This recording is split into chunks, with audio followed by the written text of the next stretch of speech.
E aí, pessoal, hoje o assunto é sobre interação medicamentosas. Então, na aula passada eu expliquei para vocês o que é uma interação entre esses fármacos. Então, as interações entre fármacos são alterações que se produzem efeitos devido à ingestão simultânea de outro fármaco ou alimento consumido ou bebida. Então vamos lá, vou dar um exemplo. Vamos supor que tem uma prescrição médica de 8 em 8 horas. Então você vai dar para o paciente, vamos lá, via oral, os comprimidos. Então você vai dar comprimido lá, por exemplo, de um cetaconazol com um antiácido, com hidroxilumínio ou hidroximagnésio. Quantas vezes também as pessoas, por não entender de farmacologia, ou às vezes também o médico, ele não explica ao paciente, por exemplo, a mulher que está tomando, por exemplo, o anticoncepcional Undiane, e depois ela vai ser tratada com um antibiótico, uma amoxicilina, por exemplo. O que pode acontecer nessa interação medicamentosa?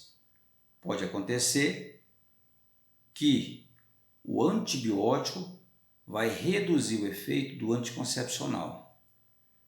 Então, eu acredito que a responsabilidade é do farmacêutico, da enfermagem, do médico, do profissional que lida nessa área da saúde. Porque o paciente, vamos supor que ele não entende de farmacologia clínica. É um advogado, ele não entende medicamento, ou, no caso, uma mulher. Então ela vai ter uma gravidez que não está esperando. Por quê? Porque um profissional, ele não fez o trabalho correto de passar informação para o seu cliente, para o seu paciente, que é responsabilidade nossa. Eu escolhi aqui, para dar exemplo para vocês, desse medicamento aqui, ó, que é o cetoconazol. O cetoconazol, tá aqui, ó. Vamos tirar essa figura. Eu coloquei essa figura aqui. Aqui tem um paciente que está com a mão cheia de comprimidos. Então aqui tem uma interação medicamentosa. Não precisa assustar não, que isso aqui acontece mesmo, as pessoas tomarem vários medicamentos. O que nós temos que saber como profissionais da saúde é saber que se esses medicamentos, se eles podem ser trabalhados, associados simultaneamente. Eu posso dar esse medicamento no mesmo horário? Aqui pode ter algum medicamento que vai tirar o efeito do outro, ou tem algum medicamento que vai potencializar a ação do outro medicamento. Isso nós chamamos de interação medicamentosa. Então eu estou dando exemplo para vocês aqui, para a nossa aluna que está hoje presente, a Ana Paula, Cristiane, Gabi. Tudo bem, Gabi? Gabi chegou esses dias, né? A Isadora, a Cristina com K, sempre brinco com você, né, Cristina? Cristina com K. Leidiane e a Rúbia, tá bom? Tá do meu lado esquerdo, tudo bem? Tá. Hoje quero que vocês participem da aula, tá? Podem fazer comentário, tá? Vamos discutir, vou deixar essa aula hoje bacana, bem dinâmica. Do meu lado direito nós temos a Júlia, Vitória, olha o nome forte, Júlia Vitória, né? Ana Márcia, a Raiz, que está sempre me perguntando pelo WhatsApp, né? As dúvidas está tendo, Thalita, Franciele também, né? Assistiu o vídeo que eu posto no YouTube e nós comentamos sobre essa farmacologia, né, Franciele? Vilma, que está sempre me questionando, né? Foi minha aluna no passado. Janaína, Ellie e a Bruna. E sempre que converso, às vezes à noite, com a Cristiane, que ela dá plantão à noite. Então, o que eu estava falando para vocês, vamos falar um pouquinho desse medicamento aqui, o cetoconazol. Qual que é a indicação clínica desse medicamento? Bom, o cetoconazol é um medicamento indicado para tratamento de infecções graves que surgem na pele, em decorrência a quem? Aos fungos. Mais especificamente, vou falar infecções como micose, do couro cabeludo, dermatite, candidíase mucocutânea crônica, o pé de atleta, etc. Se vocês conhecem. Então, esse medicamento é para combater o fungos, para o tratamento, cetaconazol. Tem pomada, tem comprimido, etc. O outro medicamento que eu quero associar com o cetaconazol é o hidróxido de alumínio, né, que vocês conhecem por leite magnésio, que é o hidróxido de magnésio. O hidróxido de alumínio, ele é o quê? Ele é um antiácido indicado para o alívio sintomático da hiperacidez, da azia, da má digestão. Então, muitas vezes, a pessoa ela almoça, né, ou alimenta, come um pãozinho de queijo, ela já sente uma acidez, né, uma queimação. Então, ela está tratando com hidróxido de alumínio. Muitas vezes também o próprio medicamento, né, um antibiótico, ele também causa acidez. Muito bem. Então, essa é a indicação clínica do hidróxido de alumínio. Agora presta atenção. Lembra que eu falei para vocês na aula passada que quanto mais ionizado for o fármaco, maior dificuldade ele vai ter para atravessar as membranas plasmáticas para ser absorvido, para começar a agir no organismo. O que é um medicamento ionizado? Bom, vocês têm uma matéria chamada de Química Farmacêutica com a professora Gisele. Então ela ensina vocês que dos cátions, dos ânions, medicamentos carregados com cargas positivas e cargas negativas. Muito bem. Tem medicamento que é neutro, ele não tem carga elétrica, nem negativa e nem positiva. Então ele tem uma maior facilidade de atravessar as membranas plasmáticas para ser absorvido. E o que nós temos aqui? Nós temos um cetaconazol, que é um medicamento neutro, que não tem cargas positivas nem negativas. Ele não é ionizado, ele é neutro. E nós temos aqui o antiácido hidroxialumínio, que ele olha o que vai acontecer com ele, vai elevar o pH do estômago. Mas por quê, professor? A Cristiane, né, Cristiane? Você me perguntou na aula anterior, não foi? Por quê, professor? Ele vai elevar o pH do estômago. O paciente está com gastrite, está com queimação. Significa que o nosso estômago tem o ácido clorídrico. Então o paciente está passando por uma acidez. O pH desse paciente está baixo, está ácido. Então o que vai ocorrer? Quando a pessoa então tomar o hidróxido de alumínio, o hidróxido de alumínio vai elevar o pH para ficar maior que 7. Um pH maior que 7 é um pH alcalino. Então, o hidróxido de alumínio vai neutralizar a ação da acidez do estômago. Tranquilo. Só que o profissional, por esquecimento, por negligência, ele interagiu o cetaconazol com o alumínio no mesmo instante, simultaneamente. Então, essas cargas elétricas elas vão ficarem agregadas no cetaconazol, que é um medicamento neutro, e diminuindo a sua disponibilidade. Isso? Então, esse medicamento fica impregnado com essas cargas elétricas, diminuindo a sua absorção. Então, nessa interação, o cetaconazol teve um prejuízo negativo. Muito bem, então você não pode esquecer que você não pode associar o cetaconazol com o hidróxido de alumínio, o hidróxido de magnésio. Né? Muito bem. Agora eu quero dar um outro exemplo para vocês, agora, de um outro medicamento muito usado. Aqui. Olha só. Tanto que é interessante entender isso aqui. Ó. O cloridrato de tetracicrina, ele é um antibiótico. Tem outro antibiótico aqui que a Isadora trouxe, né? Olha, né? Tem esse aqui também, a amoxicilina, ó. É outro antibiótico. Então, eu quero alertar vocês sobre a interação desses medicamentos, tá? O que pode acontecer. Então veja bem, se você, no momento que você for administrar o medicamento, se você der para o paciente esse cloridrato de tetraciklina, ele vai tomar com leite. E o leite nós sabemos que ele tem íons de cálcio. Íons de cálcio. Fazer uso de tetraciklina com leite, o que acontece? Vai fazer com que os íons de cálcio, né, vocês lembram na química, né? Cálcio mais 2. Então vai fazer com que os íons de cálcio presentes no leite formem um complexo, causando uma diminuição da sua solubilidade. Isso vai impedir a sua disponibilidade, a sua absorção.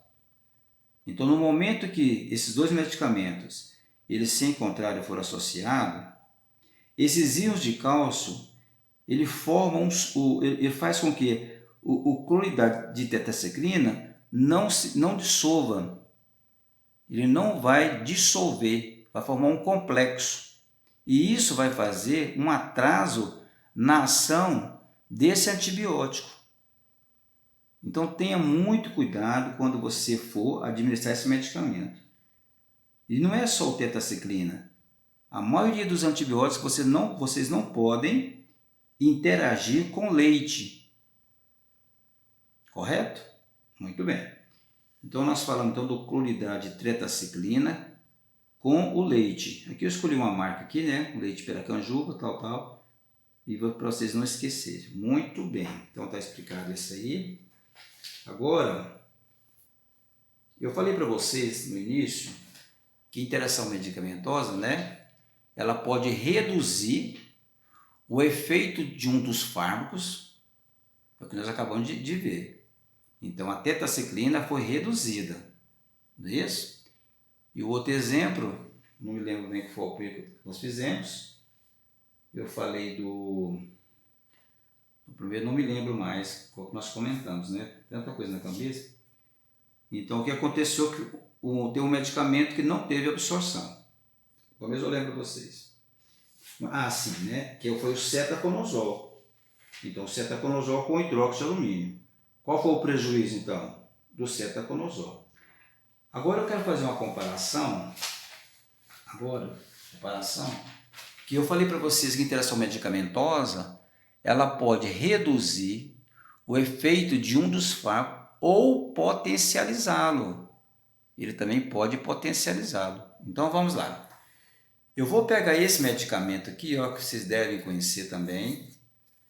Vocês conhecem, né? Já estão estagiando no hospital. Chamado de cloridrato de metoclopramida.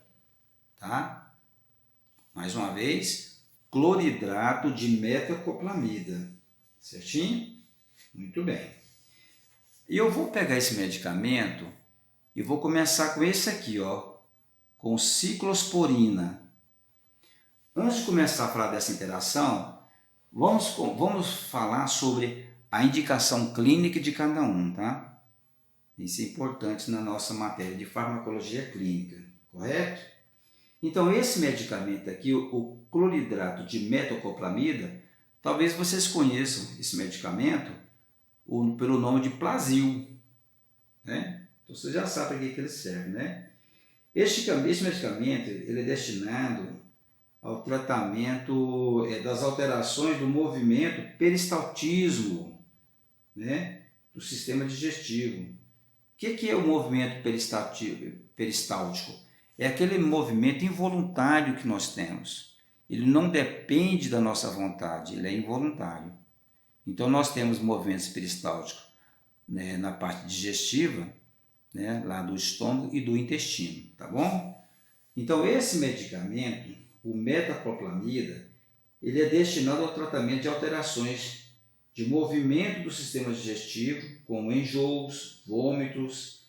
Esses vômitos podem ser de origem cirúrgica, quando o paciente sai geralmente do centro cirúrgico, ele sente enjoo, certo?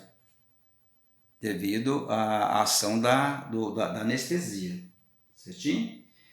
Doenças metabólicas infecciosas secundárias e medicamento. Então, essa é a indicação clínica do metoclopramida. Muito bem. Agora, eu peguei esse medicamento aqui também, que é muito importante vocês saberem também, qual que é a função do ciclosporina. Que o ciclosporina, ele é um medicamento que nós chamamos de imunossupressor, né? Vocês estão lembrados que o medicamento imunossupressor? Vou falar aqui, vamos falar, resumir. A ciclosporina, ele é um medicamento que ele vai impedir a ação daquele linfócito chamado CD8, que é o citotóxico, aquele linfócito que causa rejeição num transplante ou num implante. Então vocês estão lembrados, né, que tiveram aula comigo também de imunologia, que a função desse linfócito CD8 é monitorar todo o nosso organismo, e quando ele encontra uma célula que não tem função, ele fagocita, ou antígeno ou um agente patogênico. Mas infelizmente, às vezes ele não reconhece algum órgão, algum tecido, e ele então age contra esse órgão, causando uma rejeição. Então esse medicamento, qual que é a função então, do ciclosporina, né? Olha só, esse medicamento ele suprime as reações imunológicas que causam rejeição de órgãos transplantados. Ele reduz a possibilidade de rejeição, com a vantagem, né, de não apresentar os efeitos colaterais indesejáveis de outras drogas, né, para este fim. Então, a função do ciclosporina é essa aí, é evitar uma rejeição. Muito bem. Vocês conhecem, né, esses medicamentos, nós já conversamos sobre os medicamentos, né? Muitas vezes nós usamos os corticoides, no caso do flebocortide, né? Então, vou dar um exemplo melhor, né? Vamos supor que uma menina bonita, ela quer fazer uma prótese na mama, mas ela tem queloide, que é aquela saliência quando a pessoa ela passa por uma cicatrização, que é a ferida ou o corte cicatriza, e nasce aquela saliência, que é o excesso de colágeno. Então vamos supor que ela quer fazer a mama, mas tem medo, porque ela tem o queloide. Então o que o médico pode fazer? Ele pode fazer um tratamento com esse medicamento do imunossupressor.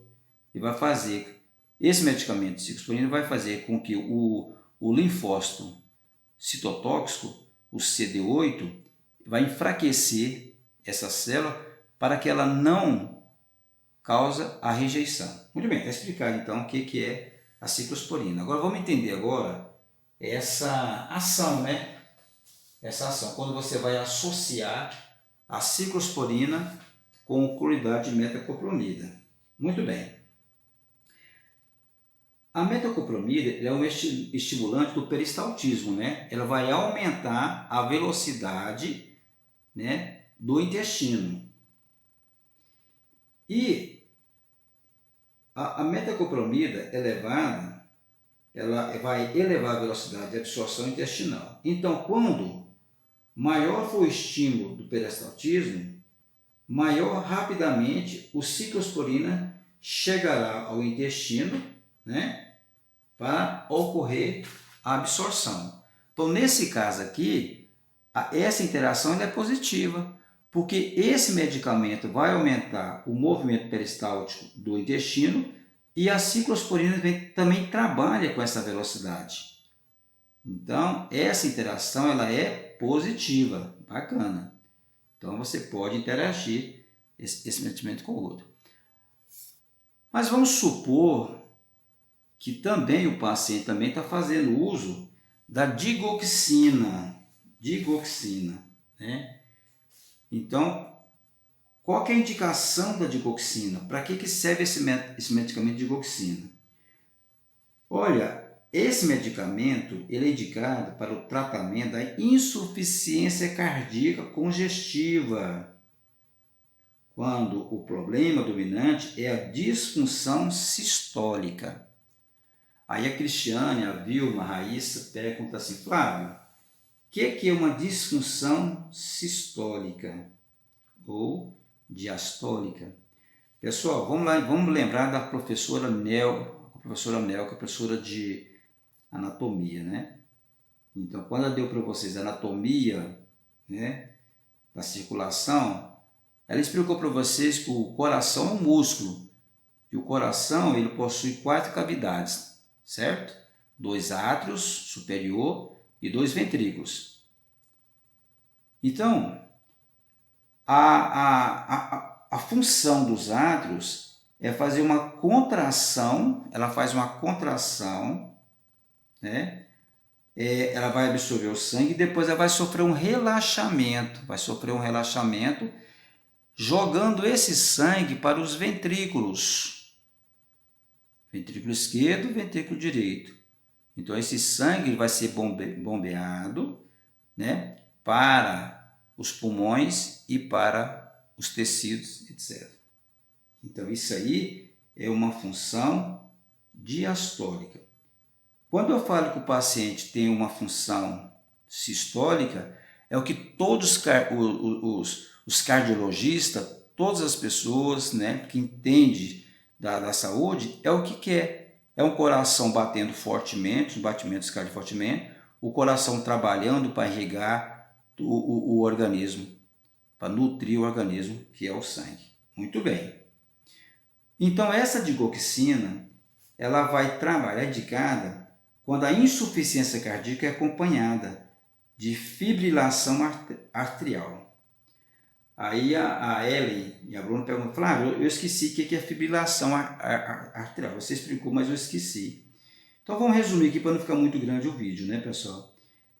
Essa fibrilação arterial, pessoal, ocorre quando as câmaras superiores do coração, né, os átrios, não contraem ritmo simultâneo. Em vez disso, o que acontece? Eles tremem ou fibrilam. Espera aí. O que significa isso? Pergunta para mim a Leidiane. Né? Bom, isso significa, Leidiane, que eles batem muito rapidamente, mas de forma irregular.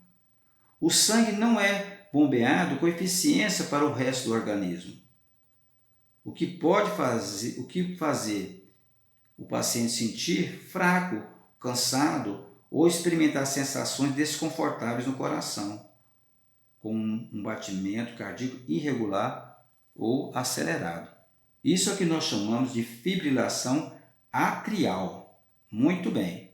Então, quando você associar esse cloridrato de metacopramida com a digoxina, esse aqui aumenta os movimentos peristálticos lá do intestino. E a digoxina, ela trabalha lentamente. Ela tem uma velocidade bem menor do que o cloridrato de metacopramida. O que vai acontecer? Essa digoxina vai acompanhar a velocidade, ela vai ser carregada para o intestino e vai reduzir a sua ação terapêutica. Então, meu caro colega, eu te aconselho a não associar digoxina com cloridrato de metacopramida simultaneamente. Então, tem que ser medicados em horários longe do outro. Não pode ser simultâneo, em horários separados, tá bom? Muito bem, pessoal, o vídeo está ficando grande, eu vou terminar essa aula. Eu espero que vocês absorvam bem essa matéria de farmacologia clínica, principalmente interação medicamentosa. Você tem que lembrar que você é responsável por um tratamento e esse tratamento pode ter efeitos desejados e efeitos não desejados. Então é muito importante que você domine essa disciplina. Então, muito obrigado, tá? Espero que todos tenham entendido e próxima aula, próximo vídeo, nós vamos falar dos medicamentos usados na UTI. Um abração a todos, até logo.